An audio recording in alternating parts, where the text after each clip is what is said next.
proud, reign of terror. Filthy underground is the sound you've been missing.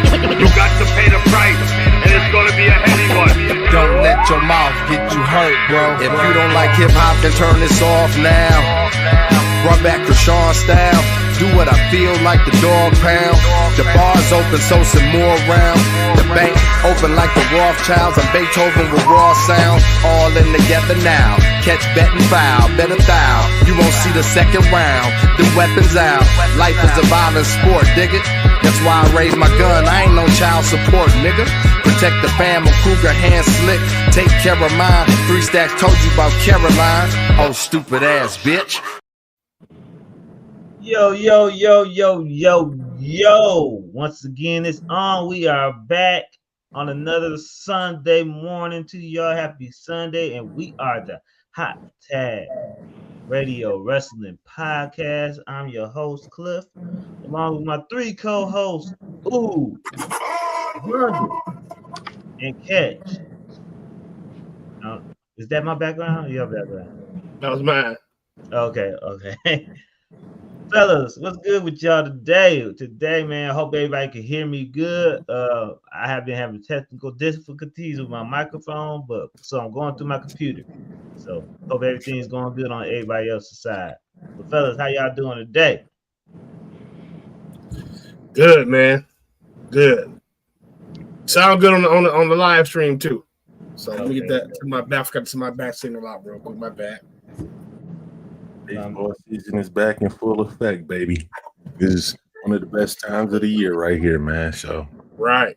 Mm-hmm. The Pistons is pissed. Pistons are biz. The Pistons won again. And I told you. We come for the title this year, bro. Next year. I just want to send a wholehearted apology. I know Ooh went to the game against the San Antonio Spurs, man. I knew I should have texted him. I was there too. I knew I should have texted him. Man, I hope Wembyamba is coming back next year. Well, y'all see the new recruit we got? He's destroying the NCAA tournament right now. I mean, that's the new recruit we bringing in with the strategic tank. Come on now, Cooper Flag don't look right in no jersey outside of San Antonio. Man, if y'all get Cooper Flag and Wemby, I'm not watching basketball, bro. I mean, hey. I'm not watching basketball. Fernando. I mean, listen, man. Fernando, what up? What up, It's though? about to happen, baby. It's about to happen. Niggas back in the year, how niggas was back in the day. Man, if y'all get Tim Duncan and Dave Robinson. Right. I feel like that's what's about to happen, fam. And y'all got the rookie of the year.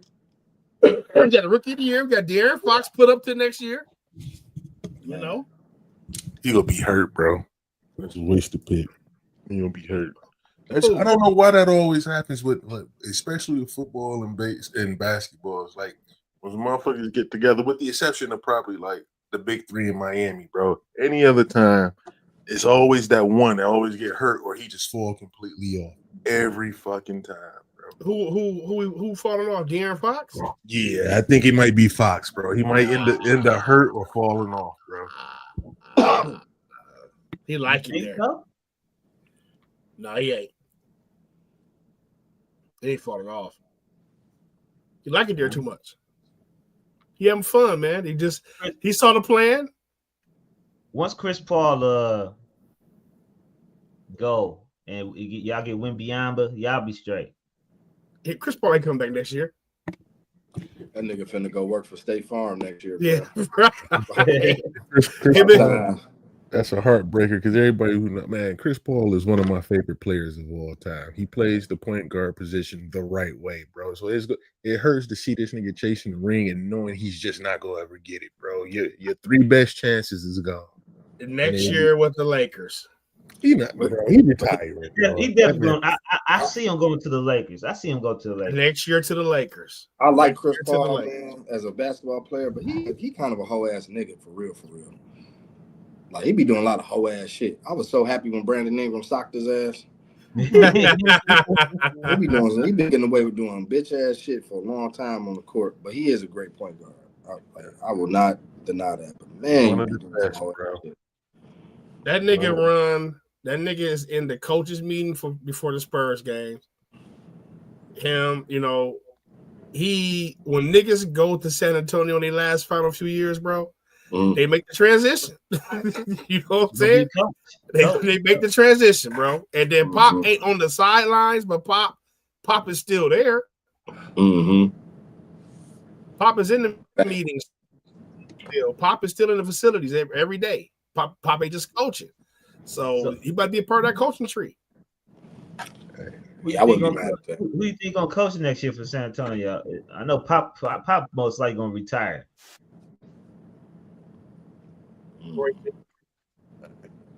So let me ask you a question, bro. I don't know who's gonna coach the Spurs next year, but let's say it is Pop. Let's say Pop comes back for this go around, right? This coming season, well, the next coming season, I should say. Who do you think I have a successor? Taylor Jenkins. My bad. I said Taylor Jenkins. Memphis. Go ahead. Who do you think he just got fired? But who do you think I have a better coach a year? Bill Belichick, his first year at North Carolina, or with the Cooper Flag, De'Aaron Fox, and Wemby, if Pop is coming back, does he nail it home with that 3?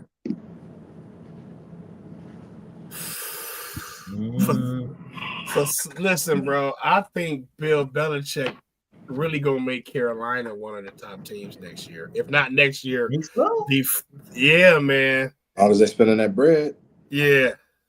Yep. Yeah. So, bro, because he's about to. I'll say this: if you want somebody like if you try to be pro ready, you go to USC.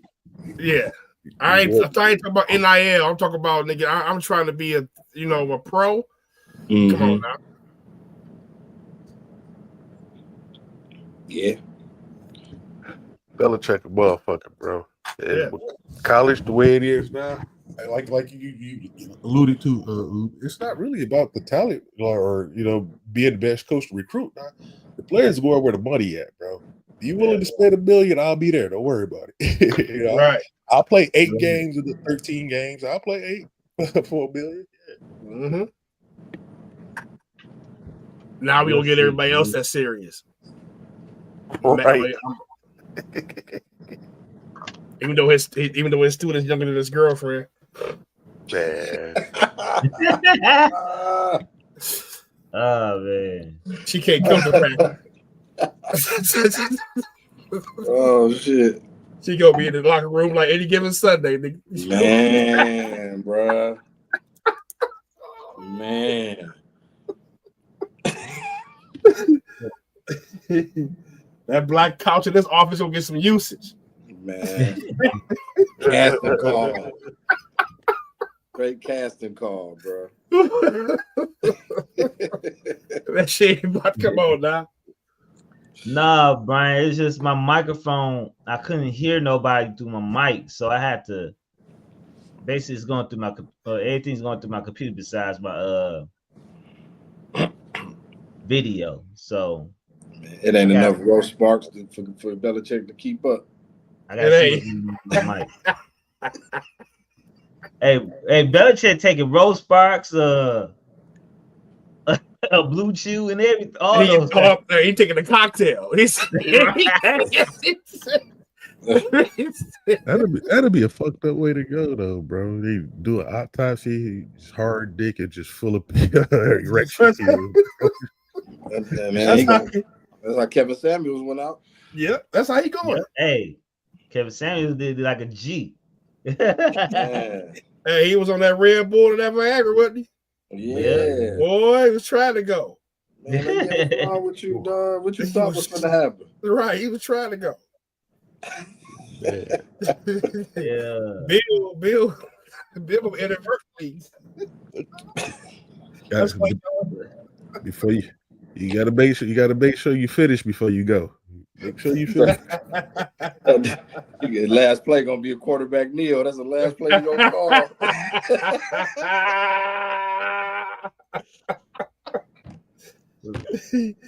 All right, let's go on and talk a little bit about this thing we call professional wrestling with the news and rumors, bro.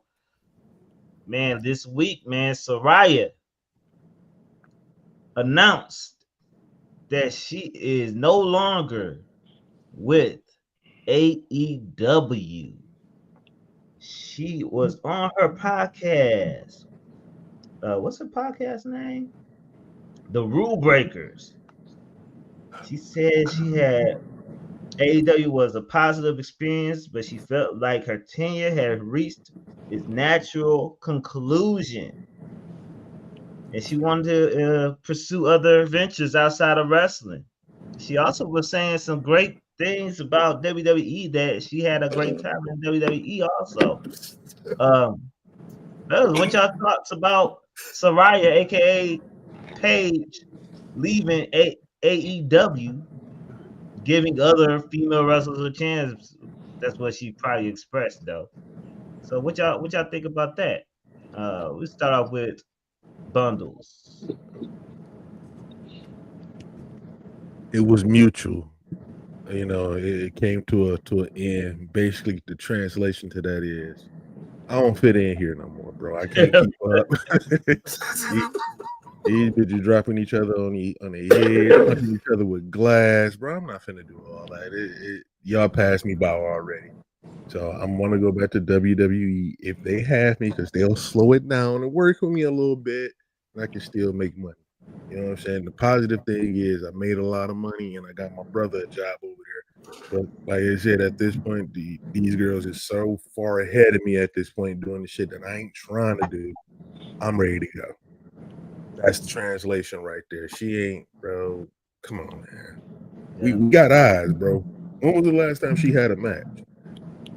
We got eyes, nigga. You know what I'm saying? We got eyes. Remember. And I don't remember when her last match was. It probably was on Rampage or Collision. I'll give y'all a better question then. In the 2-3 years she was there, what was her best match? The match, her best match, I think was the match that she won the AEW World Title At All Out in London, right?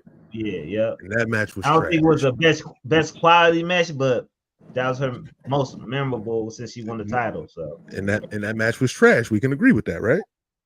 Yeah, I do. That match was trash because she wasn't supposed to win, bro. But they gave it to her because it was a big show.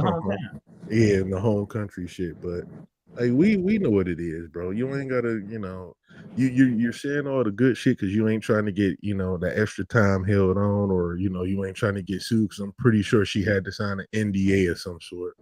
So, bro, I don't want to see you back at all unless you're doing like the GM role or some shit. But outside of that, what we last week, who was we talking about? Eric Bischoff. Just like Eric Bischoff, you can go, bro. You can go. You can go do the OnlyFans shit, bro. That's popping. Well, it is what it is. I'm done. Catch, what's your thoughts about Soraya leaving AEW? I'm not gonna crack no jokes. I was thinking about cracking a joke, but I was like, nah, I'm good. I'm not gonna crack no jokes. I let her live. Like, nah. Bundles pretty much summed it up. Like, if she can come back as like a GM or a coach, doing something behind the scenes, I want her to have a job in wrestling, but just not actually wrestling. Because like Bundle said, these girls, they done lapped her, man. You know what I mean? And it's probably, obviously she was injured, so she probably moving. She ain't the same. But shit, salute to her. You know what I'm saying? Good luck. Appreciate you for contributing Fighting With My Family, the movie. I enjoyed it. That's all. Excellent movie. Excellent fucking movie. That's all I got. Shout out to Paige. What's your thoughts about it? This was another Tony action figure signing. Ooh, it's a big WWE name out there. Let me bring her here. Brought her there, mind you. She wasn't really clear. That fake doctor's note she got. So when she wrestled, y'all seen how she wrestled? It was cautious. She didn't sell. She got most of the offense in. If she did sell some shit, she getting stocked in the stomach. You know what I'm saying? She ain't take no hard falls like that. There's another Tony hire that you bringing in somebody from WWE, big name, big debut, talking shit for a few weeks, and then I ain't had shit for you. And like y'all said, yeah, the girl's way beyond her because she can't wrestle. And it's not that she can't wrestle. She's one of the best women wrestlers we ever seen. You know what I'm saying? But she just can't take the bumps anymore. She can't wrestle how she want to. Right. And she ain't signed an NDA. She signed to be nice to Tony. You know what I'm saying? and she trying to make her way to, you know what time it is. She trying to be in Vegas on the Raw after Mania. She listen. But I honestly, fellas, to be real with you, where do y'all see her at in WWE? I don't see nowhere for her to be here. What GM spot? I don't see it. She could be a manager like she was with the Kabuki Warriors. She could manage, or she could commentate. She could be a reporter, or she could just be what Sting do for AEW. She could just be one of them legends that come there and say, "Hey, I'm coming back." Introduce a superstar, you know. I think she want a bigger role. Do they have anybody on the roster that's like from the UK that isn't really good on the mic? She could be a manager for Pretty Daily. Stick her with Pretty Daily. Let have her do that little LA Night, role that he was doing with the Maximum Male Models a little bit with them and shit. I can see that. Yeah. Cause they definitely they had their match this week. In their hometown, they had they oh shit, we need to be looking at them more because that Street Profit match was a great match they had. You know what I'm saying? Yeah. But outside of that, man, just even though I know they're gonna find something for her, even if it's just hey, she's back. You know what I'm saying? I can't pinpoint where I can see her at right now. I don't think we saying only WWE doctors can clear a person, but you can tell that she was wrestling with caution and she didn't want to further injure her neck, and she wasn't really clear, man. And do you really trust an AEW doctor after what happened to Matt Hardy, having him when he was knocked out? I think the better way of saying it, Fernando, is only WWE doctors are qualified to clear talent to perform for WWE. I think that's a better way of saying it. Mm-hmm. Fernando, ain't nobody trying to break their neck and you go to see medical and there's Dr. Britt Baker in there. You know what I'm saying? This is Dr. James Andrews. This motherfucker that fixed the most important ACLs in sports history. I think even Edge had to get a special contract in order for him to get back to wrestling in WWE because he went to so many doctors. I don't even think WWE doctors cleared Edge. It's just the fact that he went to so many doctors, so did Bryan Danielson, that they had to sign off. If anything happens, this is not a WWE problem fault, So, Fernando, I think what we're saying is that the workload that they do in AEW in ring is far more intense than it is in WWE. She can go in WWE and wrestle at a slower pace and be safe, and it won't look like it because the women in AEW, they get into it. Like, none of us have never shitted on AEW as far as in-ring wrestling. It's storylines and the overuse of blood on a regular basis to us. It's not that we don't like AEW. It's just that she looked, and she not old, but she looked old. You know what I'm saying? Like, she looked old over there. Yeah. Like, she can't keep up with them. Right. In WWE, she, like Brian said, in WWE, she a pioneer there. Like, she's a pioneer over there. Yeah. Here, and the famous words of Dr. Britt Baker, you're just an old, you know, you're just an old B. You know, they be, man, hey, they right, bro.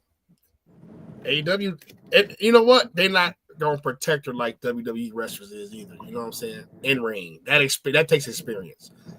Certain people could only handle Stone Cold Steve Austin when he came back from that neck injury. You know what I'm saying? Even though the most reckless motherfucker in the world, I mean, Owen Hart did the most reckless shit. You know what I'm saying? He was still trusted to make Steve Austin's return, you know, that match to work safely in. I remember that match vividly, you know, because Steve Austin, when he first came back, was wrestling the same damn way. He was more of a brawler, didn't sell shit. But that brawling worked for Steve Austin. It's his character. You're right. It's his character. He was pissed. It's his character. That ain't Paige's character. Paige wrestles. Paige was a wrestler. You know, so Soraya. She ain't changed her name back yet. Soraya could be a manager. Man, I think Io Sky can manage without no manager. Really. Give her some solid lines to say, and she can talk, you know. But I think she can manage with no manager. I think the best thing for Soraya is to manage a male competitor or competitors. Austin Theory, Grayson Waller, Great, Xavier Woods. Oh, yeah. Hey, Triple H to do something like that. Our new manager to do it, you know what I'm saying? Right. Hey, it could work. If they can turn a botch into a storyline, they can turn a bust on the one. They already healed. Exactly. So she don't need that. Nah. Let's EO go just on. popular. EO just popped my back club. EO just popular, bro. We love EO. She don't need it. She don't need it, yeah. Don't need it at all. So Soraya, she overcame a lot of shit. She overcame her addictions and stuff, tumultuous relationships and stuff. So I hope her podcast go off good, and I hope she finds a wrestling home where her talents can suit fit. Maybe go back and do a little match here and there, but she'll land her on her feet. She always do. She got her OnlyFans popping too, so she'll be back home. She making a lot of money already. She'll be back home. Let's go back into the news, man. For the first time ever, a classic WWE WrestleMania match has been announced to be in the Hall of Fame. WrestleMania 13 match, Bret Hart versus Stone Cold Steve Austin I Quit match will be inducted into the Hall of Fame. And I've been trying to say this for years that WrestleMania matches should be in the Hall of Fame, but I've been thinking that for years. And it finally Triple H said, hey, it's time to do so. Does this mean that WWE is running out of wrestlers to put in the Hall of Fame, and they didn't know what to do, or this is just a new idea, inducting matches and to the Hall of Fame? And how many other WWE matches you can induct in the Hall of Fame? You know, how many you can put in the Hall of Fame? Because it's a lot of WrestleMania matches, and it's a lot of regular matches they could put in the Hall of Fame. Would they put just WWE matches, or would they put WCW matches in there? Let's start off with I think it's a great idea, you know. And I don't know if they're running out of wrestlers, but you do have to kind of slow it down, you know what I'm saying? So you don't. We running out of, you know, when you inducting people like the natural disasters, you probably get a little low in the tag team. You know what I'm saying? Hey, but natural disasters, hey, they deserve it. They deserve it. Clifton, they deserve it to us. You know, because we remember that year span they had together. But you know, like it's some tag teams that ain't in that motherfucker that, you know, damn, that was only a year. That was a year span, bro. Damn, man, that felt like 5 years when I was. It felt like forever. It was short, bro. It was very short. Short, you know. So adding matches to it, that gives other people an opportunity to be multiple-time Hall of Famers or first-time Hall of Famers. You know what I'm saying? You want to be appreciated for your matches. Also, it's probably a counter to the 5-star match. You know what I'm saying? Because just WWE is the biggest federation in town with the least 5-star matches. Shit, GCW got more 5-star matches than WWE. You know, I think TNA. You know, so this match changed everything. Double turn. It made Bret Hart arguably into the biggest heel in wrestling outside of Hulk Hogan.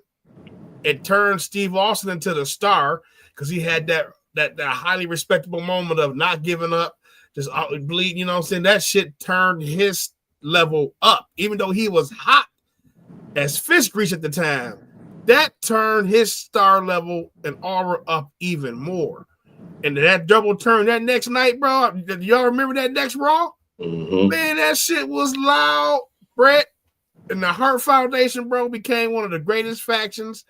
You know what I'm saying? Stone Cold Steve Austin went on this crazy run. This match felt like they really hated each other, bro. And it was a great culmination and beginning of a storyline. You know what I'm saying? That's why we revere stories so much. They told a motherfucking story. They hated each other. Bret was acting like a bitch. Bret was crying like, fuck y'all screwing me. You know what I'm saying? It just, bro, wasn't there. And this was a bell-to-bell great match. Bell-to-bell great match. You know what I'm saying? So I like the idea. I like the idea, man.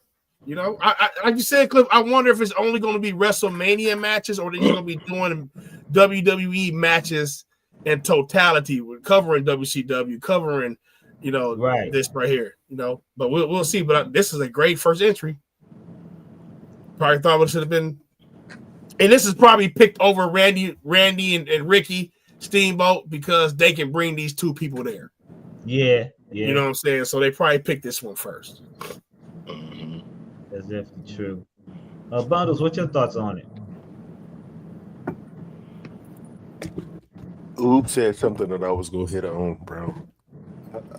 I think this is just a fuck you to Dave Meltzer, bro. Like, do you want a 5-star match or do you want to be in the Hall of Fame of the biggest company in the fucking world? Right. Which one do you want? You want to be in that Hall of Fame, bro? Because I don't think they're running out of wrestlers, bro. You know, they could have inducted a shit load of other matches. This would not have been the first match I would have inducted, but understanding what Oob just said, because you can still bring those two guys in and they will just alone by name still be big draws. So you have them there together, you know, just for that match. You know, can you even measure that? You know what I'm saying? But I don't think they're running out of wrestlers, bro. Shit, they've been inducting niggas who never wrestled for the WWE or WWF. They inducted niggas from New Japan and All Japan, and you know, it's a wrestling Hall of Fame, bro. You know, I can see a bunch of other matches going in. I can understand why the Savage and Steamboat shit, because Macho Man still ain't in the Hall of Fame, right? You know, whatever the he in. Is he in? What year did he get in? Hogan inducted him. Oh yeah. When was this? That was a couple years ago. I'm gonna Google that, bro. I remember that because I remember Scott Steiner was just talking about it. How he was pissed that they let Hogan induct him. Okay. Macho Man. So I thought, okay. Yeah. He did just mention that in the CV. But either way, bro, I don't know what the beef was there, but he should have been one of the first, 20 people in. They 30 years before they let him in. So whatever the beef was there, I don't know, but I can see why that match wasn't, inducted first. But yes, this is a great idea. It's an excellent idea, honestly. I don't think they should overdo it though. Like maybe one match a year, one match every other year. Yeah. You know, let's be real. Every good WrestleMania match ain't worthy of a Hall of Fame. If that makes sense, what I'm saying. You know? Right. Yeah. Yeah, that's about it. Great As idea, long as you man. put the best wrestling match ever on it in there, I'm good. Yeah, like, and this may be me. I'm just throwing an example out there. Shawn Michaels Undertaker, the first one, WrestleMania. Yes. That That's should what I'm be talking in about. there. The second one, no. No, The second one, no. The first one, abso-fucking. That was one of the 3 greatest matches I've ever seen in my goddamn life, bro. So, yeah, bro, great idea. I hope they keep it up. Just don't overdo it. Hey, y'all, remember to hit the like button when y'all come into the door. Help us out, and we will keep on bringing the heat. Catch, what's your thoughts about WrestleMania 13 Brett versus Austin? I think it's a dope idea. Hopefully, they do keep incorporating it, and then they need to shorten how many people they induct per year, so that way they don't run into a problem with the wrestlers. So it's like maybe 3 wrestlers, 1 celebrity, and then a classic match, and then that's it. You know what I'm saying? Like, I feel like they might have been overdoing it lately. What is usually like 6 people? Too many?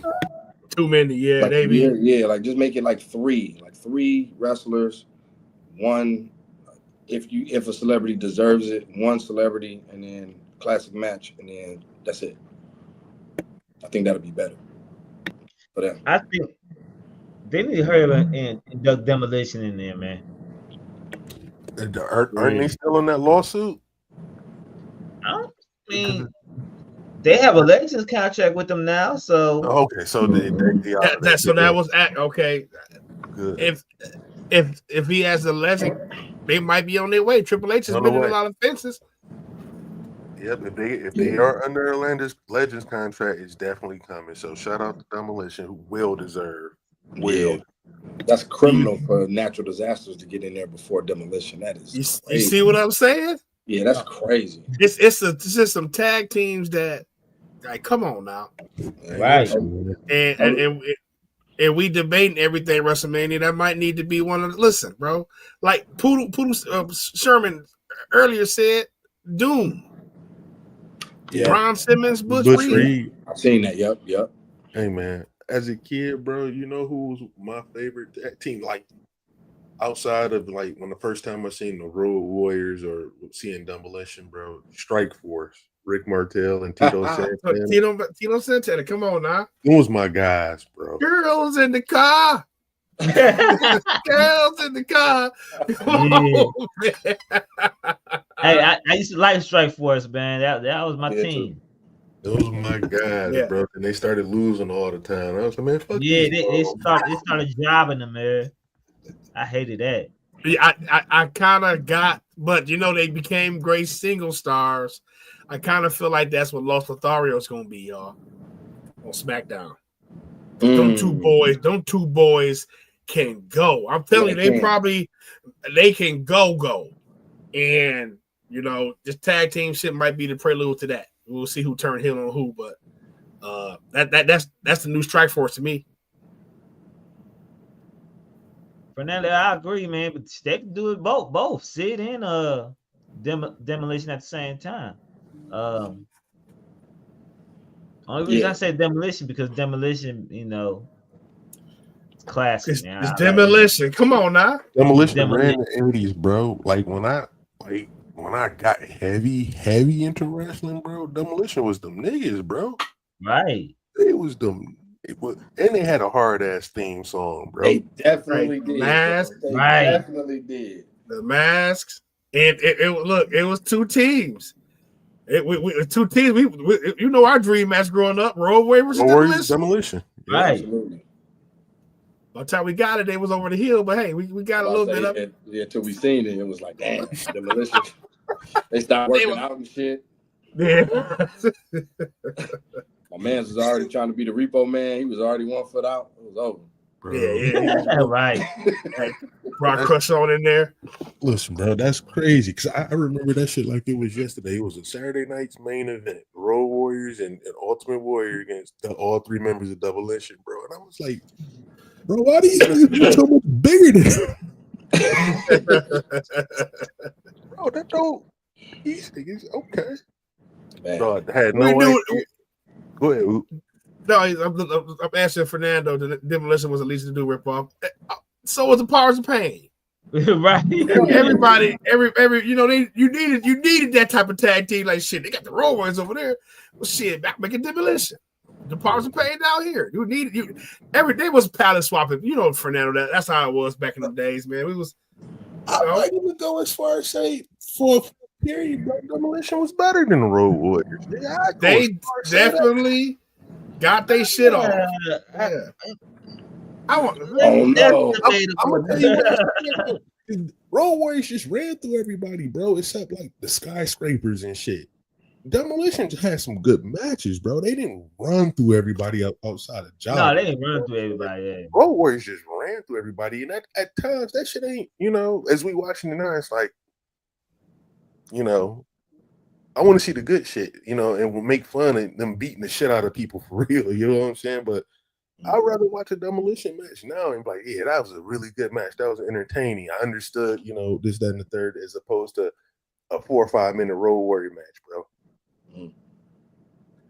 I have to disagree on that one, Sellers, because Road Warriors had some classic with Sting and Luger, with the Steiners, Samoan SWAT team. They didn't run. They ran through. Oh, yeah, I forgot about the SST. I forgot about them boys. Yeah, man. they ran through certain teams, but they had certain, you know, they had great matches with the Midnight Express. Man, no. You don't think so? They had a couple. Most of the Midnight Express matches I watched against them were like 5 minutes. It either ended in DQ or they just ran through. I don't know. They had a couple. Dusty. Man, Tully, you know what? It was one Tully and Iron match against the Road Warriors, bro. The Sellers right on this one. It was a long match though, because they just kept cheating. But the Road Warriors whooped their ass the whole match, bro. They barely got offense in. They was doing eye shots and shit. They was tripping them outside the ring. They was getting no offense in, and they won on some bullshit. Like they got their ass beat for 20 minutes and won on some bull. I gotta watch that match. I gotta see what match that was, bro. But I remember that. I remember that. Demolition had class against was it the Heart Foundation? Was it 2 out of 3? Heart Foundation, the Colossal Connection, Strike Force. That's what Andre was just sending Haku in and just get whooped the whole match. Andre didn't even tag in. He couldn't, man. He couldn't, man. Damn, Andre. The Orient Express was around at the time too. The Orient Express. Yeah. Let's go on to the next topic at hand, man. Remember, y'all hit the like button when y'all come into the door for us. You know what I'm saying? We just trying to get show some love, baby. Show some love. Sir Strickland is on a media tour. He has he's been on numerous podcasts, and now he's doing his biggest podcast interview ever with Vlad TV. And he had a lot to say on the first video, and I can't wait for the next upcoming videos with Vlad. But he was saying some stuff about Booker T and Triple H, man, saying Booker T said he always been treated right as a black wrestler in WWE. And also Swerve Strickland made some comments about Triple H, saying Triple H stated that he doesn't see color in wrestling. And Swerve has some choice words about both of them. Basically saying it's not true that WWE is racist, sort of say some short words for both Triple H and Booker T. Bundles, what you have to say about Swerve Strickland and his media run so far on behalf of AEW? On behalf of AEW, he's doing a fantastic job on behalf of AEW. But we're just talking about the context and how I feel about the city's name, bro. I'm not feeling it, bro. I'm not, and it's funny. I can say this now. Most of the time when we talk about somebody in private, bro, they always come up in the next show we do. They are part of like one of the main stories, dog. Exactly right. I'm telling you about Swerve and my feelings towards Swerve, bro. And then he's especially with the Vlad interview, bro. It's like you feel that black talent is treated incorrectly, or do you feel that you were just treated incorrectly, bro? Or do you feel like you were given an unfair shot? Because we can talk to a shitload of black wrestlers who are there now who probably tell you, hey, I never would imagine this would have been my position as a black athlete here in WWE, considering, Right. From the WWE we all grew up on, where for the most part, black wrestlers were just jobbers. You know what I'm saying? Or to get Samba Simba, So. or silly shit like that. Or silly Right. shit like that, bro. For him to bring that up, bro, and it's kind of like, well, even in the way he discussed it, I don't see nothing racist in it. You just wasn't Triple H guy, nigga. It's that simple, bro. Like, that's in any line of work, bro. We all have somebody we prefer to work with or for. You know what I'm saying? And you just wasn't a Triple H guy. You were a Shawn Michaels guy, but Shawn Michaels wasn't running shit at that time. So, it's cool. You know what I'm saying? But to just throw it out there like, they might be kind of racist because I'm a black guy, and it's bullshit, bro. I will wholeheartedly say it's bullshit. Now, as far as motherfuckers with the whole I don't see color thing, to a degree, I think, and I've spoke highly of Triple H before. I fuck with Triple H, bro. When white people or black people say the whole I don't see color shit, I think that's very cowardly, bro. We see motherfucking color, bro. We humans, bro. We all are guilty of the same thing. We just don't like to talk about it publicly. We all, I don't give a fuck, you white, black, Hispanic, Jewish, Russian. We all make this assumption or profile each other upon seeing them, right? Tell me I'm lying. Mm-hmm. So on Swerve? No, I'm just us in general, bro. In general. And us in general, this is what humans do, but we just can't publicly admit it. But I do it all the time. You white, black, I'm profiling you as I see you. How are you carrying yourself? How, you know what I'm saying? All right. That's how I work, bro. So I'm assuming me being regular as fuck, everybody work that way. But I think white people or black people saying shit like that is a cowardly out, bro. Just simply say, yeah, I just don't have anything for a black athlete right now or a black performer right now, or, I'm not the best at booking them right now, so I kind of relay that to this, or I talk to them to get an understanding, because Shawn Michaels is killing it with a shitload of black talent right now. He's killing it. And I do understand when people say, Triple H doesn't know how to book black talent. That might be true because you look at some of the black talent outside of Bianca Belair. They're starting stopping with fucking the Street Profits, bro. They're starting and stopping with Cedric Alexander before he left. They're starting and stopping with Apollo Crews, where the fuck is he at now? You know what I'm saying? And we can go down that list of black athletes coming towards the end of Vince's run and mostly throughout the Triple H's run, where it's kind of like, I don't know where the fuck to go with it. I don't think the nigga racist. No, not at all. Just probably doesn't know how to approach certain shit, bro. And in this climate of today's world, you have to be like very cautious with how you approach shit, because you can approach it with good intentions, and if it don't work out for somebody, they can say you were being an asshole, you were being racist, and you have no defense for it because in the court of public opinion, you just automatically guilty.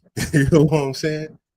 I'm probably rambling on about this shit, but I just think Swerve, bro, I think he's hurt that he's still not in WWE, bro. I think he just hurt that he's not there, and he's not, he's not a big name where he wanted to be a big name, so he just got to get it how he lived where he. I think that's all it is. This is. I want put a chime in on there. Is it that black? Because Fernando was saying other Swerve is not the only black wrestler that's said WWE is racist and stuff like You're that. right. He's not. He's not. But there's also plenty others who will go. Plenty other black athletes who will contradict those arguments that they making. Tell me I'm Right. wrong. Are they racist or are they disgruntled? Because MVP was saying some type of shit like that too, but he left WWE before and he came back. Why come back? Or Booker T said he ain't never had any type of racist thoughts in WWE also, but he was also in that promo when Vince said nigga. So I mean, what is it? Why do, if WWE is all type of racists and stuff like that, why do the African Americans now stay in WWE?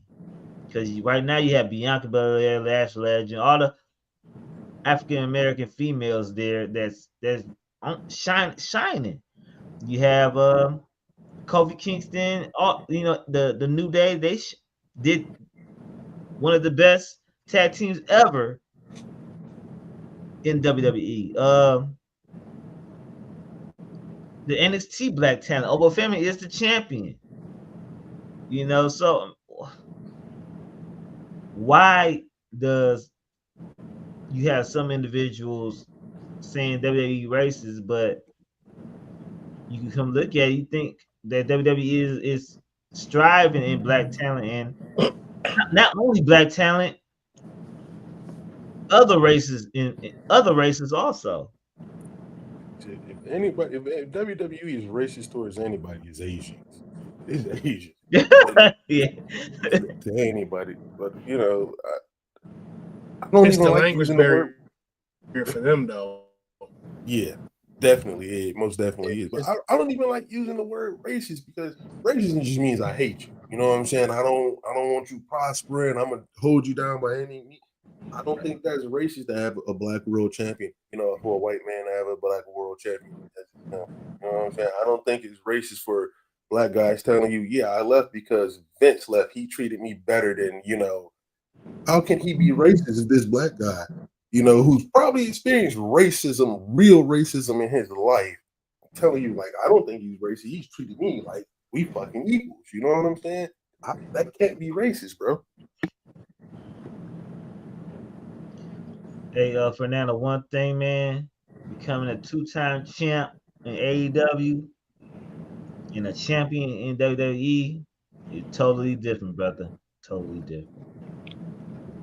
It's like becoming an IC champion in AEW. Oh, what's your thoughts about Swerve Strickland, bro? It's on catch. It's on catch. Catch. What's your... I think it's a difference between racism and culture. Like, I don't know where Triple H is from. I don't know how that man grew up. Okay, he's from Connecticut. Even better. Yeah. I know Shawn Michaels is from San Antonio.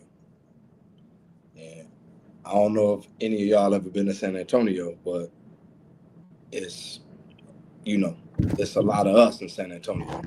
Right. I don't feel like Triple H is racist. I feel like he doesn't understand black culture the way Shawn Michaels understands black culture. And I don't feel like the Triple H is accepted by black culture. Like, we fucking love Shawn Michaels. Like, as kids, we grew up Heartbreak Kid, the Showstopper. Like, we related to the way Shawn Michaels' persona was carried on TV. And I personally feel like he related to us the same way. Even when Degeneration X came into play, Shawn Michaels was the one who was, he was the one doing all this first. And like, we related to that. Like, it was like a rebellious thing with Shawn Michaels. So with Swerve, I do feel like it was a great move for him to go to AEW because Tony Khan let them run the Asylum, and Swerve was able to become who he became. You know what I'm saying? I don't feel like he could have did that in WWE because I don't feel like he would have had the opportunity to do all of the stuff that he does. You know what I'm saying? Like, he's dope in ring. I feel like Shawn Michaels related to him. In the Vlad interview, he said, Shawn Michaels, I became a Shawn Michaels guy. And I can see why. Like, you dope in the ring. Like, Shawn Michaels probably saw you in the ring and was like, yo, I fuck with this dude. And he probably asked him, bro, what's your angle? What do you feel like you want to be? And then, Swerve, you got to give credit to AJ Francis because Hit Row was his idea. Shawn Michaels was smart enough to understand that you was the superior in-ring talent, but he put you with the people that had charisma that popped off the screen. Like, your charisma, you didn't pop, your in-ring shit popped off the screen, but once you started talking, yeah. You know what I mean? Just like now, you got Prince Nana. Prince Nana doing this shit is why we fuck with you at first. Yeah. And then we see you in the ring and we like, yo, this motherfucker is dope. But when you first got there, when you was just like Swerve Strickland and you just popped up, whose house, Swerve's house? That's all you got. That's it. That's your slogan. That's it. So for me, it's like, I don't think that WWE is racist. It's just that they don't know what to do with black talent. Like, you got Bobby Lashley, another one. He can't talk that great. He can now, but you put him with MVP, and it's like, oh shit. And Bobby Lashley been in the main event scene damn near the whole time he was there, off and on. Since WrestleMania, 23? We on fucking WrestleMania 41, bro. How can you say, oh man, they didn't treat me right? Like, nigga. Right. You're right, bitch. You're right. You been there. You was there before Donald Trump was there. Like, you know what I mean? You, come on, dog. You was in a match with, come on, bro. They trusted him to main event a match with Donald Trump, Vince McMahon. You know, here. Like, come on, bro. Like, everybody don't got the same experiences, bro. Like, it's weird to just be like racist. And it's like, maybe they just don't, the powers that be don't understand culture. There's a difference between racism and understanding culture. Shawn Michaels clearly gets it, like, from all aspects. The women that he picking, whether they Asian, white, black, Hispanic, he gets it. He know what, he a man, he know what we want to see, but they also are talented in the ring also. With the men, we got Oba. He won it from Trick. We had Carmelo. Like, what are we talking about? We got the Street Profits, NXT and WWE. And again, they didn't know what to do. I don't feel like Triple H knew what to do. And side note, Street Profits, go back to your old music. That shit that Def Rebel gave y'all is fucking ass. That shit is ass, bro. Go back. Immediately. Go back, bro. Go back. I don't think they understand culture, bro. And I think if they, like, loosen up the leash and let some of these guys pick their own, personas and kind of let them do them, maybe they'll understand it a little bit better. But until then, if you got, like, I don't know who in that writing room, but if you ain't got a bunch of people that's like us, whether you Hispanic or Asian or black, helping to write, you're going to get that generic bullshit that you see. I think Fernando mentioned about Bobby Lashley was expressed his thoughts about racism in WWE, and you hit the nail on the coffin right there, Catch, about Bobby Lashley. He had all the chances in the world, and I think Bobby didn't want to put over the street profits again. That's the reason why he left. He wanted to be in a better spot. But at this time for Bobby Lashley, it's time for him to start putting over people because he's older and he's a 2-time WWE champion, and it's just his time to start putting people over. And he didn't feel his position was that right now. But I see you trying to say something. I watched Hurt Syndicate's interview. He said he left because they were renegotiating his contract, but they were going to pay him less than what Vince was paying him. So for example, Vince was probably giving this dude $3 million a year. They were like, we're not gonna give you $3 million. We're gonna give you like probably $1 because we're not gonna use you in the main events, basically. So Right. it's like, fuck it. Fuck that $1. I'll go get 2.5 or 5, you know? Facts. So apparently Vince was paying him a shitload of money because Vince hated him because Vince hates black people. Bro, look at the Hurt Syndicate now. Like, they're over in AEW, well deserved.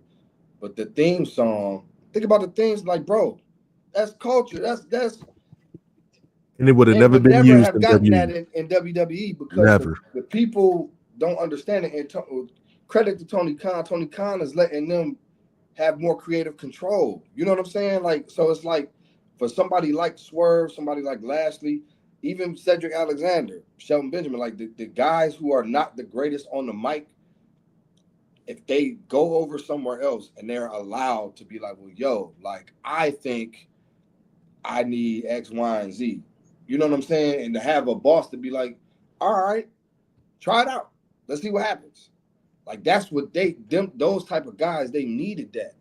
Yeah, WWE is more of a machine. It's like, it's a machine. Like, unfortunately, them dudes, they don't understand the culture yet. But I feel like Triple H is trying to, like, he bringing in Bad Bunny, Travis Scott. He's trying.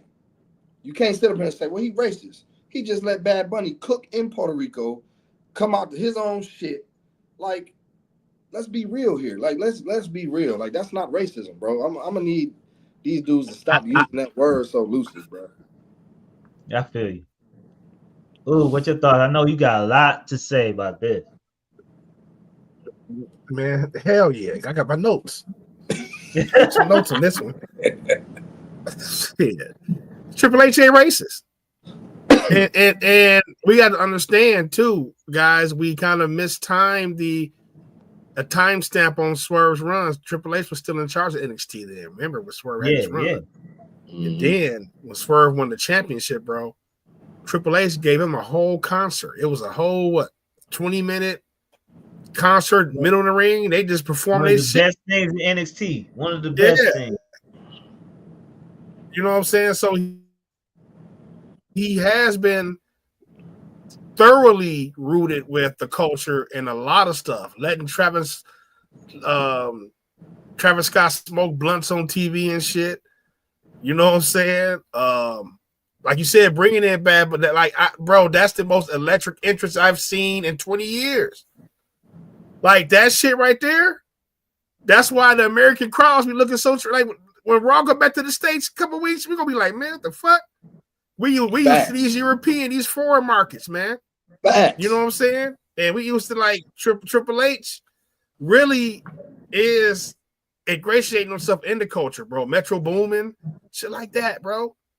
Even though the weekend had the last 6-7 WrestleMania things, we need to get somebody else for that. You know what I'm saying? We got more. You hear more hip hop, more rap. Meg Thee Stallion do SmackDown intro. You know the Raw intro, like bro, it's Sexy Red. Lil Wayne did Red. And forgot every line. A million. All right, y'all. You know what I'm saying? Don't bring that nigga back. I told y'all Usher Robbins predicted Kendrick Lamar this year. If main event Jay ain't getting the main event, he coming up with Kendrick Lamar. He had Uzi Vert, he had fucking Wayne, he's had forgot who else. But Triple H is really, really, really cooking and letting people definitely get into their bag with the culture, man. And it's not that he don't know what to do with the black wrestlers. Every wrestler you name that ain't getting over got the personality of a paperclip. You know what I'm saying? Fernando comments. I do brown face every day. You know, right. Fernando, you got to understand something about wrestling fans who understand the heel psychology, bro. I would, I'm not a Trump fan, bro, but somebody with a MAGA gimmick, that should be fucking shit hilarious. You know what I'm saying? Like a lot of us, I wasn't offended at that during that time, man. Honestly, bro, it was a different time, man. You know, so I can't really speak on it now. We ain't rocking with it. You know what I'm saying? That was a different time, and they all everybody from DX apologized for that segment, and even Mark Henry, like Mark Henry said he wasn't offended with that because he noted them cats. So yeah, it's just that's our attitude era, bro. Like if you come on, man, you know what shit they was doing back then. Shit, what about Jesse Ventura calling Tito Santana's fucking his Chico move? Calling him Chico and the flying. What do you call it? The flying what? Burrito. Burrito. Yeah, like it's the same. You know? Bobby Heenan.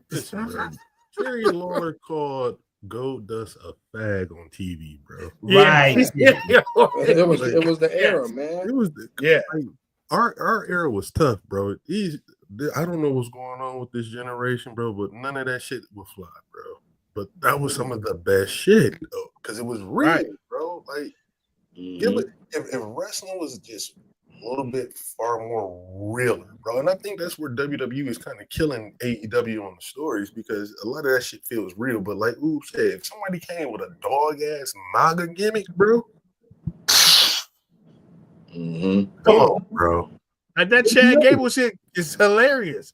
For the Gulf of America, bro, used AI to fucking introduce the backstory of the character and shit. Yeah. Everybody all skeptical and shit. You know what I'm saying?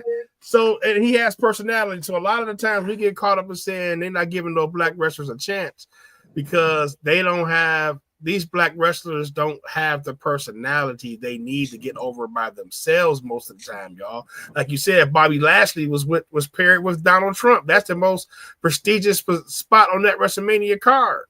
You know what I'm saying? Bro can't talk himself out of fucking a wet paper bag, goddamn it. He sounds horrible. Like he opened his mouth, he like, that's how his voice sound? You know what I'm saying? He can't really, he can't cut a promo on AEW either. You know, so Apollo Crews the same way. They had to give him a whole personality to make him more interesting. He can go in the ring, but can he stand alone by himself? Come on, y'all. Dusty Rhodes made polka dots famous. Dusty Rhodes ain't had no, you know what I'm saying, what we call one of these beautiful valets he had, and a former wrestler. That was his manager, you know what I'm saying? Mm-hmm. Like one of our, like an auntie out there, Sapphire, you know what I'm saying? Yep. And they was the most over act on the card. Yep. Bro did 4 moves a match. 3. It just had the charisma of a fucking god, bro. And that's what some of our people be missing, man. You know, I'm gonna stand up for our people, but sometimes, man, like Swerve, like you said, Cat, Swerve ain't got no personality at all, bro. Not at all. Nope. You know what I'm saying? He need Nana, he needed to hit Row. Because he's not being himself, bro. That's what I said in our group chat. He's not being himself. He listened to Hobson. And Tech 9. I mean, you know what I'm saying? WWE that had a black heavyweight champion for the past year. Fuck y'all talking about? Cody Raheem Rose, nigga. Man.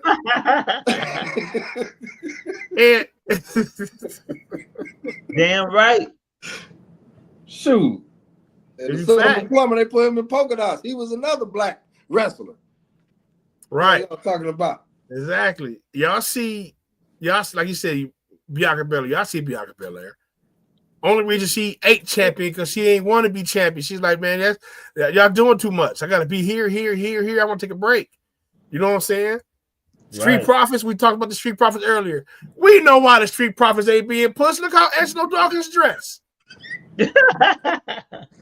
Bro, like a fucking fool out there every week.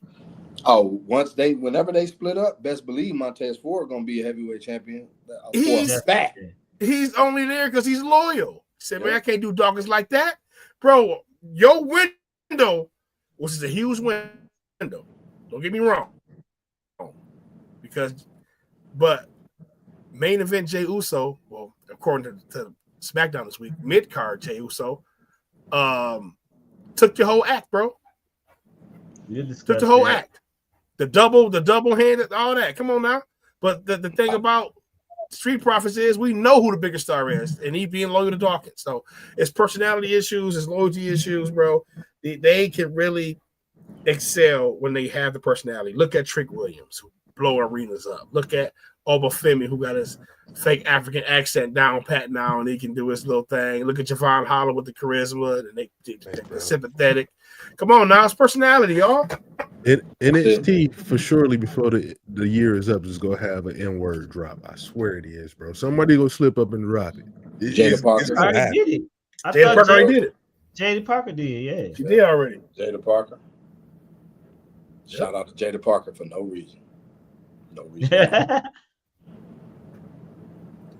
But Whoa! say, wait a minute.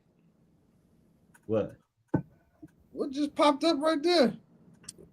Oh, that's a Twitch. Man, see, the Twitch be full of spam, okay. bro. Yeah, it be scamming. Oh yeah, that's Twitch. Twitch beast. The fuck? Give us a like at least, nigga. Shit. Yeah, give us a like. Come here with that. Put a like on the page. He ain't coming here with that. Heterosexual resentment. Man. Gold Dust enter the chat. Bring up one Gold Dust comment. Here we go, bro. So one more question about this Swerve interview. I don't think it will affect it, but do you think this will affect a possible return to WWE later in his career?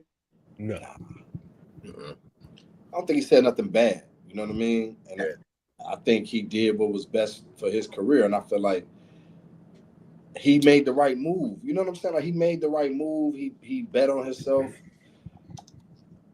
And Tony Khan betting on him. You know what I'm saying? Like it's working. Like he's over there. And as long as he got Prince Nana and he got, he keep doing that wild shit in the ring, he good.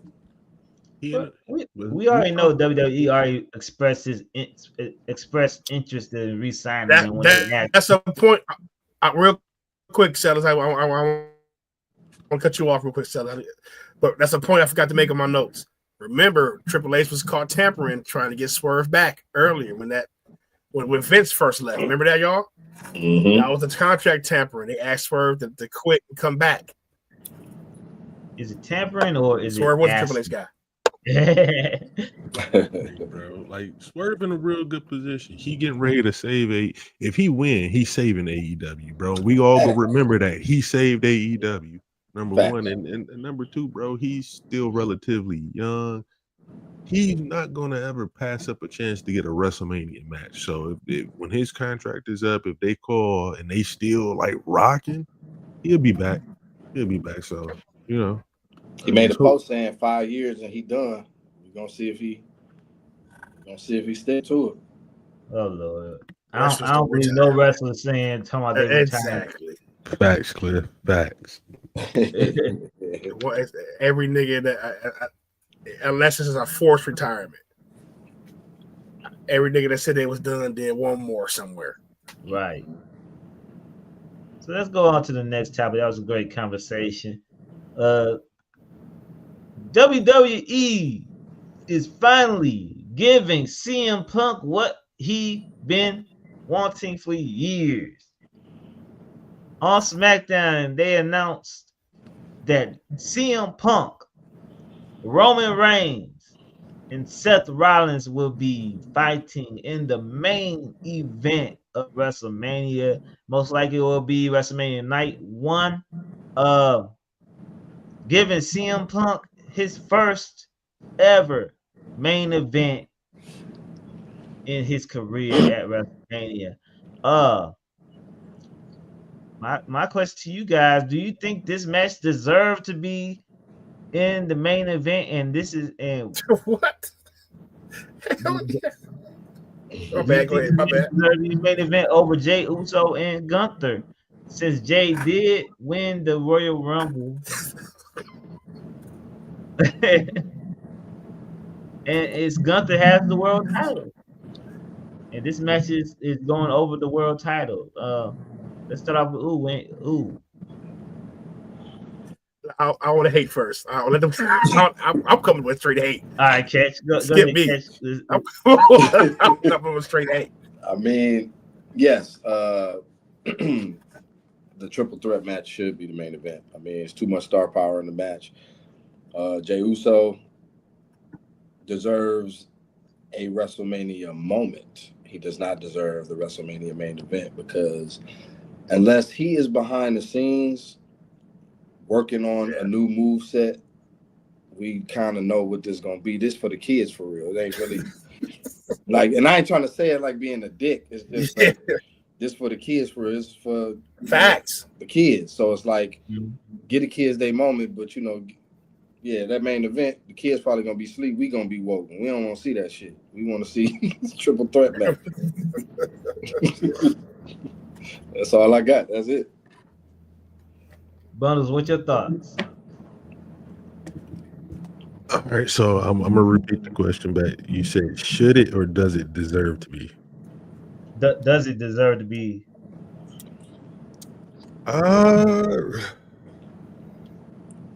That's a real tough one, bro, because from a lot of the matches we know, shit, a lot of them could be a main event. You know what I'm saying? A lot of those matches could be main event. But I'll go, yeah, bro. We finally get to see something that was it last year's Mania or the year before that when Punk came back and he was supposed to wrestle Seth. It was last year.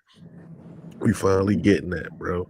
We finally getting them, getting it on at Mania. And then you throw Roman, like that alone was a main event in itself, title or not. That alone is that's what some years in the making. Then you throw Roman in on top of that. Then you throw the story with Heyman in on top of that. Yeah, it's got to be the main event, bro. Because that's the match that's going to emotionally drain you on the night. You got to end the note on that one, bro. Because Jey Uso's not winning that belt, bro. So you got to end it on that. And the only proper way to do it is Seth winning, bro. Pinning Roman in the middle, like having a choice of whether or not he want to pin Roman or Punk at the end. That's the only way to do it, bro. So you don't think Jey winning? Hell no, bro. He winning. I want him to, honestly, but I don't think he is, bro. I think they go open the show, break your hearts, then come right back like banger after banger after that, bro. Man, these kids gonna go crazy if Jey don't win that damn. He gotta win, man. I keep saying 0-3. Listen, bro. He might lose it the next night on Raw, but he win. Listen, bro. Kids gotta understand life is full of disappointments, bro. They gotta understand that early, bro. Yeah.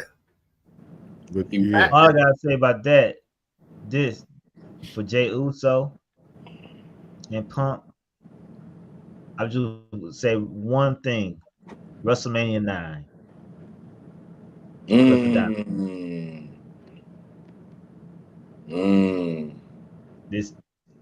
There's still a favor that needs to be owed. That's true. WrestleMania 9. Wait. Where was WrestleMania 9?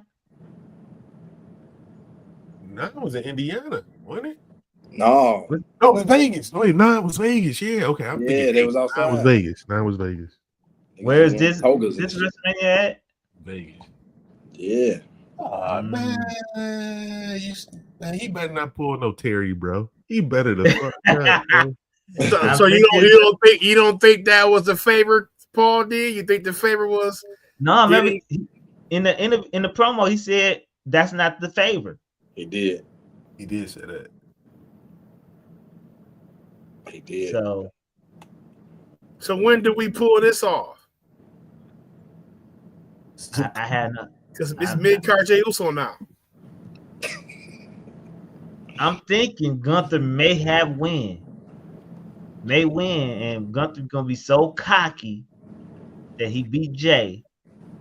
This is the Clifford Diamonds thing right here. And I think it's a guarantee CM Punk will win this match. The triple threat match. And Gunther gonna come down being so cocky that saying he needs to main event the title should main event. Be the last. That's a good. You're right. That's a nice little. That's a nice little nugget there. And Paul Heyman will negotiate the match to take place, and CM Punk will beat Gunther for the World Championship after a triple threat match with Roman and Seth. Triple threat match, yes. I don't think they gonna give Punk that much, bro. I don't think they will give him that much. That's giving him a lot, bro. Yeah. Hey. I mean, I'm not saying you're wrong. It definitely can happen, bro. I'm just saying. That's What else can be the favorite? Guy that Jay wins and Punk get Jay and he beat Jay. Yeah, come on, everybody can beat Jay, bro. I'm just saying they've been doing dark matches between CM Punk and Gunther. They've been doing dark matches with CM Punk and Gunther. I'm just saying that right now. You got a knee drop now. Just wait. Jay gonna win. He gonna unleash the new moveset, dog. A drop kick. A drop kick and a Hulk Hogan leg drop coming soon. Listen, y'all. Jey Uso is that bad chick you rock with that can twerk. Look good twerking. You know, like, oh man, you know what I'm saying? She known for twerking. Ask her to cook anything, she just twerk again. Ask her to clean the house, to start twerking again. Ask her to meet your mom. She go in the house and start twerking. That's all. She got one trick pony. I told you that. It's no layers. Now, they did add a few layers in, but it took a botch. That's not acting like we botched that or didn't do that on purpose. He fucked up. But they turned it into a storyline and they added layers to it with the you not focused, bro. You this. And then Gunther this week gonna whoop Big Jim ass. They gonna whoop Big Jim ass to the point to where Jay got to come out, you know what I'm saying, and do something like that. So they probably push it more forward. But we wasn't invested in it like this because we got one motherfucker that's just, you know what I'm saying, he an entrance. He slapped the shit out of him, dog. He slapped the right. And now I'm like, okay. So now that woke me up a little bit. But it has never felt like the main event of WrestleMania. Ever. And I feel like they're doing my boy Gunther a disservice. You know what I'm saying? We could have had a little bit more layer to it, but Gunther, the one with the layers, even though he's straightforward and doesn't play this sports entertainment shit, bro, after he lost to Cody Rhodes, he had a confidence issue in ring. That was it was seething through the cracks. He was fucking up, and you know what I'm saying, until he got himself back together. Now they're using that confidence shit with Jay, you know what I'm saying, on Gunther. But like I said, we haven't been engaged with this story because it had no layers. Because we got one dude who just know how to do one thing, and let's come to the ring through the crowd. Hey, real talk, bro. Let me ask you a question, right? Let's say Jay does it with the Royal Rumble. Is there anybody outside of Cena that could have won that would have made Gunther a main eventer at WrestleMania? Drew McIntyre, CM Punk. I would definitely want to see that Drew McIntyre versus Gunther. Braun Breaker. That would have been interesting. But definitely, you know, CM Punk. Right, Cliff. Because low key, Seth and Roman could have been one-on-one, bro. They got history. True. If they wanted to go the Punk and Gunther route, they could have went that route. You know what I'm saying? But where does that leave Jey Uso? Because, like I said a few shows back, this was one of them yes movement moves. Damn, he undeniable. Fuck. That's why Vince used to always resist that shit, man. Like, man, listen, bro. I know the fans clamor for Rusev Day, but I can't make him a damn champion. You know what I'm saying? I'm still Kofi shit. Yeah, Kofi shit was like that was a civil rights issue. I'm like, damn. Like, we got to steer all the way to this motherfucker. You know what I'm saying? Out the blue. That's why they don't be like doing that. But sometimes you get to that, and Jay did that. Jay hijacked it, man, and had no layers to his character. Other than his interest longer than his matches. I'm telling you, Jay for the win, man. He about to break this new moveset. I'll prove y'all wrong. I'm telling you, bro. He come, especially if they let him do to pop the Netflix off. When they let him pop the Netflix off, bro, out there for 11 minutes. Mm-hmm. And now he doing it. What he doing now? One more time. Huh? Cool. It's just me, Oos. Day one, it's just me, Oos. Day one, his crowd exhausted by the time the match started. They can't even cheer. He doing his 4-5 moves of doom. We upgrading at the 9, fam. I'm telling you. Knee drop, stomach punch. What? Monday Night Raw. We got a leg You know drop. why? Yeet. Your boy. Yeet. He's gonna break out the claw. The claw gonna Bro. be his finish. He be at home talking to his kids. I thought I told y'all. Yeet to clean your room. Yeet, pick up the shit up off the floor. Yeet, bro, just talk and bro. It ain't adding no layers. We need that Uso penitentiary promo against Gunther. We need something quick. Mm-hmm. But as we see, it's mid-card to Uso because CM Punk. And by the way, which was an emotional segment. Let me say this real quick. It was emotional because Punk get his dream. You got the hating ass motherfucking Seth Rollins. Fuck that. I don't want a main event because it gives him the main event. You know what I'm saying? And then Roman over there like, bitch, a favor to me is a dream to you. You know what I'm saying? Like, Man. Bro, it's cinema, bro. And that was, and they just cut that shit off. I'm thinking I fucked up and didn't do the whole DVR. No, they cut it off. That's why I don't think they gonna give him all at WrestleMania, bro. Because he the low man on the totem pole, honestly, in this whole little thing, bro. You think so? Yeah, bro. He's the in between him, Seth, and Roman. He's the low man on the totem pole. You know what I'm saying? Like per se, let's just say, like it's not gonna happen. We know this not gonna happen. The story there for all of the right. It's a story there for all of them, but he wants the main event. You know, the story is there, but he don't give a fuck about none of that. He wants the main event. Let's just say, nigga, Roman, my sickle cell fucking up and Seth just retired. He ain't getting that main event no more. He'll be opening the fucking show. He's low man on the totem pole. You can move him out of that shit, bro. That's the main event. You still have Roman and Seth. You know, I like Punk more than both of them, but let's be just being real here, realistically. Mm-hmm. He's the low man on the totem pole in this whole thing. However, you know what I'm saying? He's still probably the bigger name of the three of them. What I'm saying makes sense. If what I'm saying makes sense. I don't know, man. Punk is Punk. I think to me, Rollins is the low man on the totem pole right now. I think he's either out of Roman or CM Punk. Oh no, bro. That nigga Punk got on his knees, bro, and thanked that man, bro. Yeah, that was crazy. He can't be number one. He got on his knees and thanked that man, bro, for making him the main event. He can't be number one. I don't know that. But besides that, my question is, how did y'all like this segment? I thought that was a moment actually. Because I think that moment between Heyman and CM Punk, I think that was real. And I think CM Punk didn't even know that was going to happen.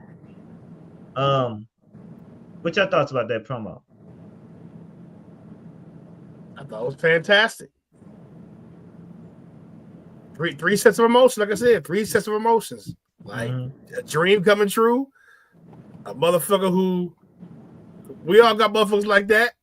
You know, fuck that. I don't want to do it because he getting the satisfaction of it. And then Roman Reigns is sitting back like, bitch, your dream is a favor to me. You know what I'm saying? So I loved it. I thought it was great, man. Like they were still storytelling, you know, throughout the whole thing. You see, you know, Roman talking to Punk like he a child. Like, hurry up and sign that shit, bro. I got shit to do. Hurry up. Right. Right, you know what I'm saying? He like help him out with Page 5. Like Roman basically was just hoeing the both of them the whole goddamn promo, bro. Like Nigga, you geeked about the main event, nigga. You mad at him. This is just another big ass paycheck for me, bro. Let's get this shit over with, dog. Help him out, bro. You know what I'm saying? So when Heyman got to helping him, and like, you know, it's like, I know what you're looking for. It's the main event, this, that, and the third. Woo, woo, woo. You see the look on Roman's face to Heyman when he hugged him and pumped up and crying and shit. He's like, you know what I'm saying? Like, the storytelling throughout the whole thing is just it's setting up beautifully to make it look like Roman is just like, you know, I really don't care no more, bro. You know, or everybody, you know, I don't know. But the segment itself is just fucking fantastic, bro. You got anything to say about it? Nah, I mean, I agree with them. Like shit, that was a great segment. Definitely was tugging at emotions all over the place. The way I thought my DVR fucked up too, the way it ended, I'm like, what the fuck happened? But I think I saw Fernando say a great cliffhanger. Like that was, yeah, it was dope. They've been saying SmackDown been lacking lately. No, this SmackDown right here. Yeah, that one was fire. This, the Naomi promo, Naomi, I need the title on her now. Hey, beat the shit out of you, Fab, real quick, didn't you? Yeah. Like, bitch mind your, hey, that was one of those bitch mind your business ass whoopers. Like, I like her new slogan too, with the caution, like, you know, the caution tape, like proceed with, she saying proceed with caution, or is that what she's saying? I like that. I like where they're going. And Naomi showing them acting chops too. She crying on instinct and wiping the tears away and getting back mad. I'm like, yeah, she cooking. She is cooking. Layers. Mm-hmm. She see a certain person that quite often take some tips from her. Jay. And add some layers to that character. That's what Naomi did. Now shit. I need that royal title on her now. She cooking, yeah, she cooking.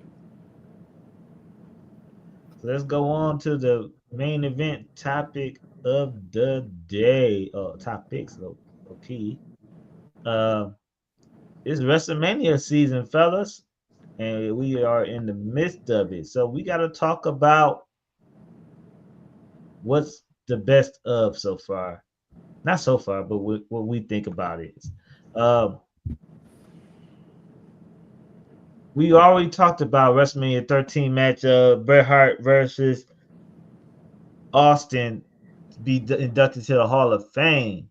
But in your mind, what is the best WrestleMania match in your lifetime? Let's start off with Catch. Best WrestleMania match of my lifetime. I'm biased, man. It's Savage versus Steamboat because I got to see it live. I was 6 years old when that match took place, and just the fact that I didn't really, in real time at 6 years old, I didn't know what I was watching. I just knew that it was dope. But like, you know, with my adult eyes, that shit still holds up. You know what I'm saying? Like I could still watch that match, grab some popcorn, and literally just watch the match like I've never seen it before. So that's what I'm gonna roll with. Bundles, what is your best WrestleMania match of all time? And we spoke about it before the show or earlier in the show. The first Shawn Michaels versus Undertaker WrestleMania match. I think that was 25. Mm-hmm. To me, bro, I think I've probably, of all WrestleManias, I've watched that WrestleMania match alone more than probably 80 times, bro. That's top tier to me, bro. But you know, as a kid, like growing up, Ultimate Warrior versus Hulk Hogan WrestleMania 5, bro. Hogan actually had a good match, bro. They did. Actually had a great match. Oh, what's your greatest WrestleMania match?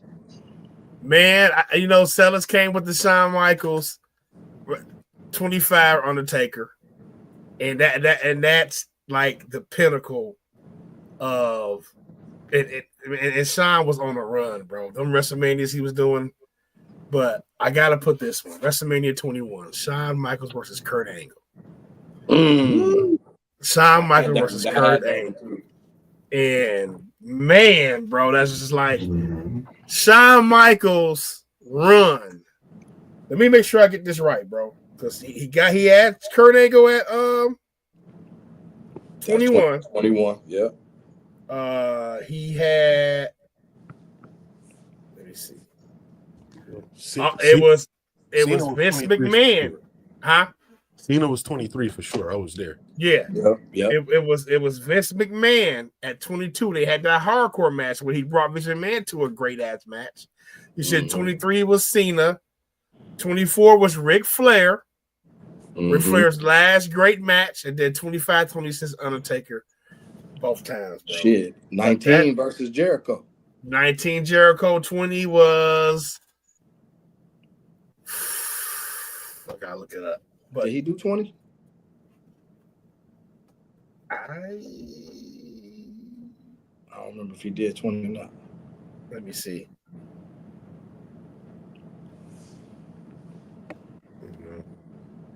I'm trying to think. I don't think 20. I don't think he did 20. Yeah. I don't think he did either. Yeah, man, that match with Kurt Angle, bro, was just immaculate, bro. And we talked about the WWE Hall of Fame being answered to Dave Meltzer saying, fuck you, bro. That was a guaranteed barometer-breaking match. Right. You know what I'm saying? That match was a 6-star goddamn match, bro. And it tore it up, I think at SummerSlam too, but that WrestleMania match with Shawn Michaels, bro, was crazy. And honestly, people forget this. It wasn't no story with that shit. It was a late build. Shawn Michaels was on SmackDown. Oh, no. Shawn Michaels was on Raw at the time, and Kurt Angle was on SmackDown, wasn't he? You know what I'm saying? So they got that build together, what, a month before WrestleMania or 2 or 3 weeks before WrestleMania? And it was the marquee card on the match. You know what I'm saying? So, hey, sometimes WWE don't hit you with the crazy build. It's just two competitors like, oh, let's get at it, bro. And it just makes sense. And they made hella sense with that match. For me, my all-time favorite WrestleMania match, I say it all the time, The Rock versus Hogan, WrestleMania 18. Sure do. I am not going to change that. I thought that match was excellent, and the double change in between the match was perfect. I thought that was one of Hogan's best matches overall as far as wrestling, and I thought the drama in that match was good too. The Rock is one of my favorite wrestlers of all time. Hogan is one of my favorite wrestlers of all time. Hogan, not Terry, but there is a difference. Yeah, it is. Right. But I just thoroughly enjoyed that match. Now, everybody know that Shawn Michaels is my all-time favorite wrestler, and I do hold what Sellers said about HBK and Undertaker as the best, greatest wrestling match ever. I do think that too, also, but I just enjoyed the Hogan and Rock match better for some reason. I don't know, but I love the HBK versus Undertaker match also. So I saw that millions of times, you could say. But everybody saying Hogan and Warrior and stuff. I like that match, but when you get older, you start watching other matches. As a kid, that was my shit, bro. It holds up. I was a kid. I watched that shit in disbelief like hundreds of times. Like I said, now, like you said, Cliff, it's like, yeah, it's okay. Yeah, it's okay, right. It held up a little bit. Maria says the Rock and Stone Cold WrestleMania 17. Just watched that today. I just watched that this morning right before I came home. That's a solid. Yeah. That's a solid match. That's a solid match. Yeah. Yeah, and that main event WrestleMania 3 times, right? So hey. Mm-hmm. Let's go on to the next greatest or best moments. Best WrestleMania return. I have mine all locked and sealed on this one. But let's start with Man, I'm gonna say Raheem. I'm gonna say Cody Raheem Rhodes, man. That even though it was a worst kept secret, you know what I'm saying? Like, that's what I said, bro. It's a difference. It's a difference, man. That pyro, that presentation, seeing Cody under them lights. I said, bro, this hit a little. This is a little. This ain't straight to DVD. You know what I'm saying? This blockbuster. And like I said, it was the worst kept secret, bro. But bro came back. The presentation was fucking amazing, bro. Go back and watch them angles. You know what I'm saying? And then they went out there and had a fucking crazy ass match. That's one of the best matches of WrestleMania in recent memory. You know what I'm saying? And I ain't a Cody fan like that in the ring, but him returning, bro, he worked his ass off when he first came back. And Seth gonna give you Seth gave us a great match for almost. So Seth don't give you a fucking hell of a match. You know what I'm saying? But that return was spectacular. I know Tony did a couple lines that day. You know what I'm saying? Watching that shit. And boy, Ricky Saints got caught on CCTV. And the boy Ricky Stark got caught on the camera. You know what I'm saying? Like, come on, bro. But that to me was just perfect. Catch, what's your thoughts? What's your greatest wrestling return? WrestleMania return. Dead Man Undertaker, WrestleMania 20 with Paul Bear. I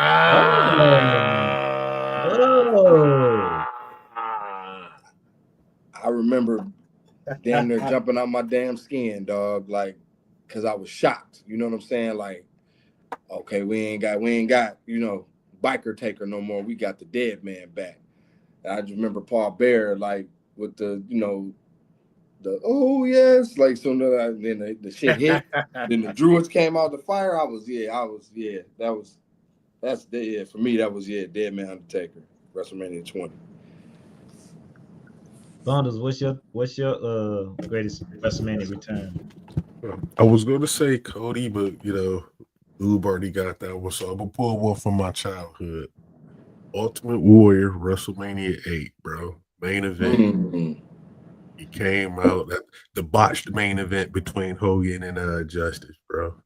And Warrior came back because this was at the time where everybody was like, "Oh, the Ultimate Warrior died. He died. That's why he go because he did." And he popped back up. It was like, "Oh shit, he not dead." It's like, "Oh, that's a whole new, that's a different Ultimate Warrior." You know what I'm saying? But to see him being back after hearing he was dead was like, "Yo, hell yeah, he back." He helping Hogan again and all that shit, bro. So I was real hyped about that as a kid. But yeah, man, that's just one of the memorable ones. Yeah, I was gonna say Cody Raheem Rhodes too, but I'm gonna go different. I'm gonna say the Hardys coming back. Yeah. Mm-hmm. That was probably one of the worst kept secrets too, because the Hardys was doing shows around the WrestleMania weekend and stuff through all that, and people was just guessing like, okay, the Hardys was coming basically because they just got let go of the TNA contract and they lost all their titles around the Indies too. I think one of them the day before. Yeah, I think they lost it to ROH to the Young Bucks. To the Young Bucks, yeah, they lost the Young Bucks and stuff, and next day, and it the New Day come down. We thought the New Day was coming to be the third team, and all of a sudden it was the Hardys, and didn't the Hardys win the tag team champions too? The Hardys won the tag team championship belt that day, and the crowd went bananas too. So shoot, the Hardys still going hard right now. Pause. They had a great match against Fraxium on NXT. Maybe they got one more run in them left in WWE on the main roster. No, please, no. Matt Hardy can't even bend over, man. He can't even bend his knees, man. Bro walk like he gotta take his shit. Damn. He's the stiffest motherfucker in there, bro. Jeff still look a little mobile, but Jeff got his 6 moves of doom. Matt got his little. They hitting they spots, Cliff, and they getting out of there, man. Right. Yeah. Doug's talking about one more match. Come on, guys. We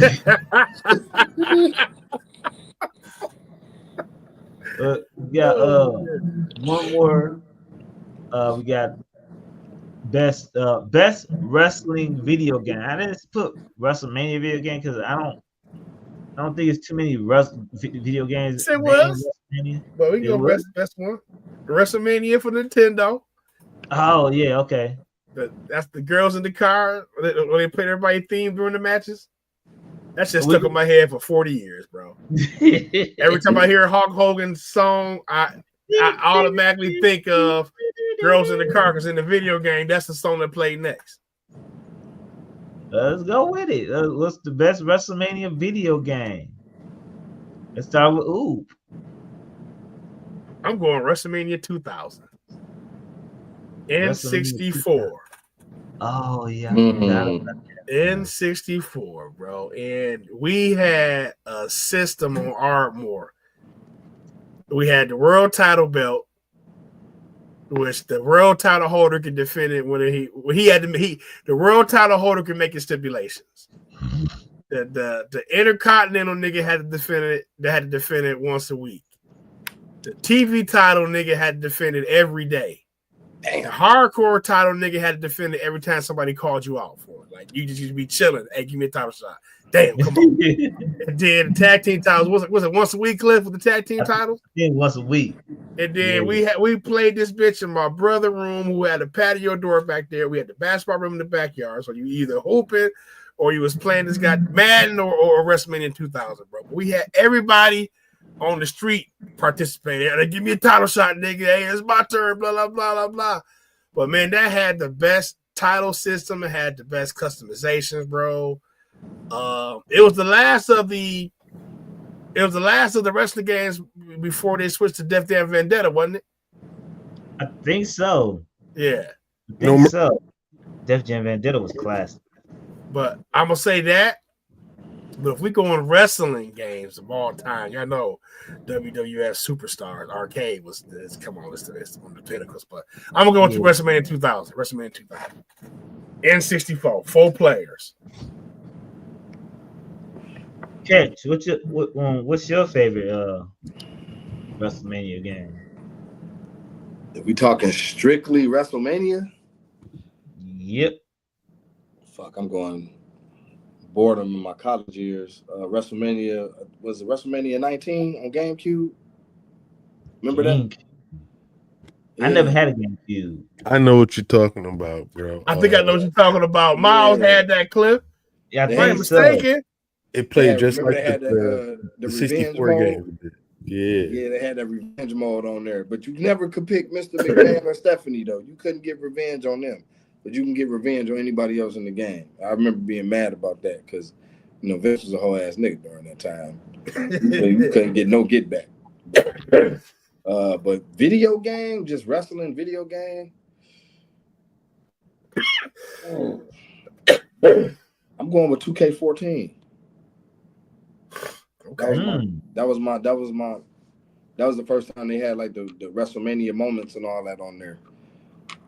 The type of gamer I am, man, I just play the game by myself. I don't really, jump online like that. But the WrestleMania, doing the WrestleMania moments, I thought that was dope. I heard that new 2K game is pretty good. Yeah, it's fire. 2K25 was fire. Y'all got PS5, we can do share play. I definitely have a PS5. Oh, say less, Cliff. I gotta get your gamer tag. Yes, sir. Yes, sir. Bundles. What's What's your favorite WrestleMania game? Yeah, I mean, shit. The only WrestleMania game I actually played was the WrestleMania 2000 on the 64, which was an amazing game, bro. Fucking amazing game. Remember, like one of the few things I remember what made the game kind of some bullshit, but made it so dope. I was playing, I think it was the Road to WrestleMania mode or whatever, and I won the title and all that shit. I was undefeated. Then Vince McMahon came out there and took the title from me and gave it to the Undertaker, bro. And I just had a loss on my record. Like, where the fuck did that come from? Weirdest shit ever. But we going to just like of all time. I came front, bro, for like the last year and a half. I've been playing the fuck out of WrestleMania, bro. Mhm. That it's just like the WrestleFest and the Royal Rumble arcade games, just the updated roster. I've been playing the fuck out of that. I probably put in like 65 hours into that shit. Dope ass game. I've been playing the fuck out of it. It don't even have an online mode, which sucks, but it does have like a very in-depth story mode, and they actually just updated it again so you can actually finish the story mode. They just updated the roster again, so now they have the Rock and Roll Express are not selectable, That's dope. Demolition are not selectable, Tito Santana is coming soon. Like the roster went from like 6 dudes to like 18 now. Dope ass game, bro, and you don't have to pay for none of those updates. They're all free. So, yeah, man, that's a game. Recent memory that and WrestleQuest is a wrestling RPG. I've been playing that a lot too, but outside of that, bro, WrestleMania 2000. That's it. For me, I'm gonna go nostalgia because there's so many wrestling games out there. I can name them all, but I'm just gonna go with as far as WrestleMania game from Nintendo. From what I remember, it was probably one of the hardest games to ever play. It was basically the first WrestleMania game. I never knew. I don't know how to do. Didn't know how to do no moves or anything. That shit was so trash, bro. Yeah. All you can remember is the music. You right? Ooh, the girls in cars, the Hulk Hogan music. They had the Ted DiBiase music. This is when they like for $1 Million Man, they throw like little dollar signs in the ring and shit. Yeah, you had to jump. That That shit was class. That had like Honky Tonk Man was on there. Honky Tonk Man, Bam Bam Bigelow, Andre the Giant, Hulk Hogan, and Randy Savage. I just remember that game was just hard. But my all-time favorite wrestling game, Pro Wrestling for Nintendo. Oh yeah, Starman. Starman. You can have the classic, man. Classic. I also got 2 actually for Nintendo all-time. WCW. WCW. Absolutely. First game you do finishing moves on, man. That one of the greatest, man.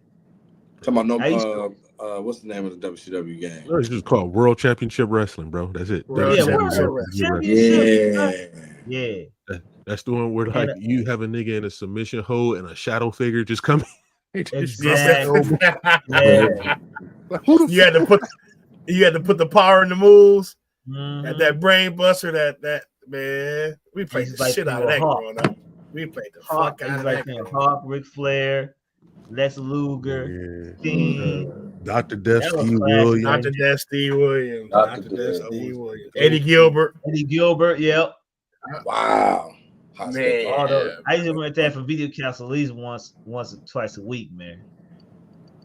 Shit, we motherfucking had we had that bitch in the hood. I know I never owned it, but Poodle them had it. I never owned it too. I just kept on renting it. Did y'all rock with No Mercy in 2000 N64? Oh, man, was it real? What was first?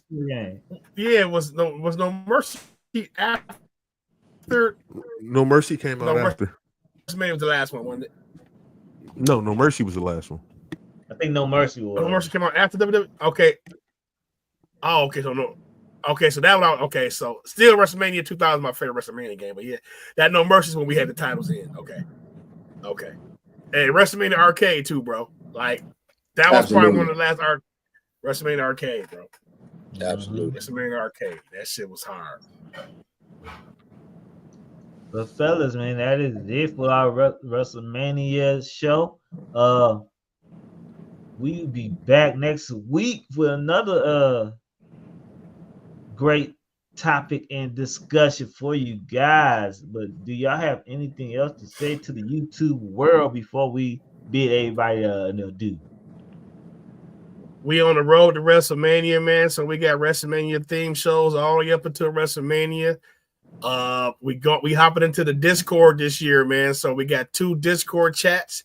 WrestleMania night 1, come chat with us in the Discord for the show, and then for night 2, we got the We Want to Smoke 420 voice chat, man. We just gonna be on the line coughing, and then we gonna chat about the show, you know. And then we're doing a special Monday review of WrestleMania 41. So Monday, right before Raw, we're gonna be doing a special episode. So we won't be on that Sunday for night 2. We're gonna be on that next day, so we get out a full WrestleMania night 1, night 2 review. So we got some recaps coming up, man. Just join us for on the road to WrestleMania, man. Join the Discord, man. Join the YouTube channel. Make sure y'all hit the like and everything. I put the Discord chat in the comments. Brothers, do you have anything else you have to say to the people? I'm trying to be good people, man. Like, don't be assholes. Be good people to yourselves and each other. You know? Love your loved ones and strangers as well. And hit like, comment, and subscribe. Catch what you got. Bundles is crazy, man. Hit like, comment, and subscribe, man. Keep tapping in with us. We got some things in the works that we got coming up. Hopefully, we'll talk off air, but hopefully we can make that happen. That's it, man. Have a good week, everybody. Have a good week, man. Be nice and kind to one another. We'll be back next week. Same hot time, same hot channel. What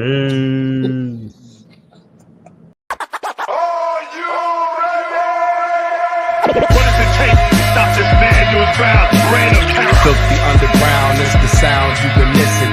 You got to pay the price, and it's gonna be a heavy one. Don't let your mouth get you hurt, bro. If you don't like hip hop, then turn this off now. Run back to Sean style. Do what I feel like the dog pound. The bar's open, so some more rounds. The bank open like the Rothschilds. I'm Beethoven with raw sounds. All in together now. Catch, bet, and foul. Bet a thou. You won't see the second round. Them weapons out. Life is a violent sport, dig it? That's why I raise my gun. I ain't no child support, nigga. Protect the fam, Kruger, hand slick. Take care of mine. 3 stacks told you about Caroline. Oh, stupid ass bitch.